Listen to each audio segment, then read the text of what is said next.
akwatidde ekibiina ki National Unity Platform oba nnyo bendera ku kifo ky'omubaka omukyalo wa disitulikiti y'e Nakaseke Esther Nakawoya olwaliro asibye mu muloko gw'e Naluvule mu ggombolola y'e Kapeeka ng'awenja akalulu.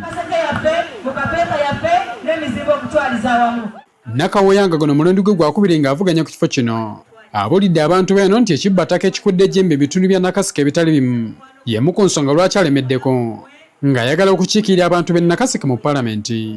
Ekibbataka kisusse bannannyini bagobaganya ebibanja ab'ebibanja tewaliwo bakola ki bwe baddukira olina abeera nga tamanyi kijjako enkya tamanyi wagenda kukumuliza baana takiwa oba enkya n'abeerawo n'alimira abaana ne bakola ki ne balya. Nakawoya agamba nti abasinga okukijjenya abantu be bagagga abagula ettaka okutudde abatuuze ne baagala okubasengula era nti wakukozesa amateeka agaliwo okulaba ng'akuuma ab'ebibanja. Etteeka lirikirira ti nannyini ttaka asigale nga nannyini ttaka n'ow'ekibanja asigale nga wakibanja naye ow'ekibanja atulugunyiziddwa nnyo n'asukka. Njagala kubategeeza eddoboozi lya lutamaguzi muligatteko Nakawoya ku nsonga y'ettaka tulwanire wata wamu.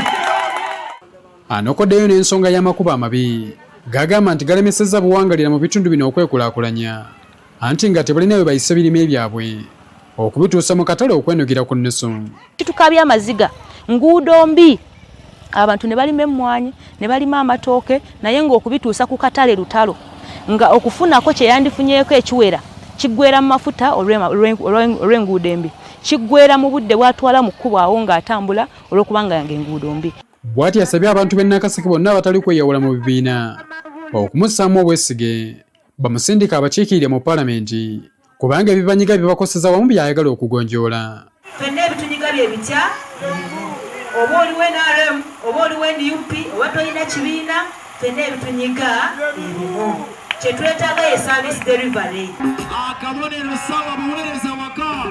Ate Pastor Sempala Ali avuganya ku kifo ky'omubaka wa Nakaseke Central nga talina kibiina mu yajjira asinzidde ekiwoko gy'abadde ng'awenja akalulu n'asaba abantu bamulonde asobole okubabanjiza ebyabwe. Siganye ndi munnankyukakyuka kino mbakakasa okukyusa ensi nina kutandikira kuno kwaffe bwe tuba nga ffe twayiwa omusaayi nga lino ly'ettaka eryayibwako omusaayi ogwatwala gavumenti mu buyinza nina olukusa olubanja birina okuba ebyaffe.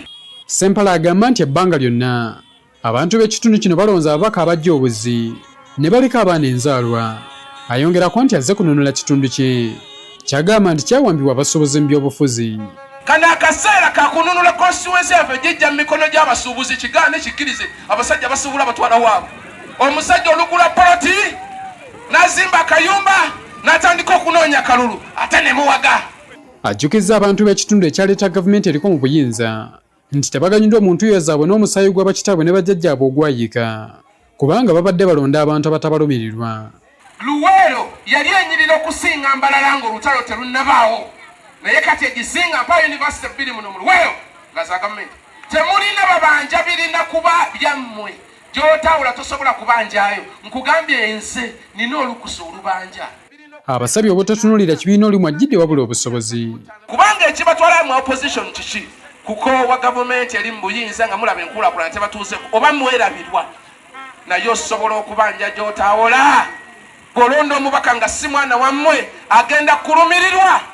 Abalonzi baliko bwe basonzeeko tebandyagadde ababaka abaddako baloope nga bagenze mu Paalamenti. Ensonga esooka enguudo mbi kyekisookera ddala amasomero mabi amalwaliro kati nga boogendanga kikamulo temuli ddagala. Essaawa zino tukyanywa n'ente tukyanywa n'ebisolo kuki tukyanywa n'enkima. Otuuka ekikamulo okoleza senta 3 ku ssaawa 2 n'ovaayo ku ssaawa 9 naye ng'ate tosobodde kufuna ddagala.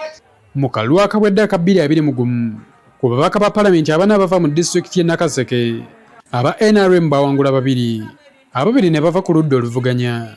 Habert Kamoga, NTV ya Akawungeezi. N'aziteeka ku ggombolola y'e Kapeeka.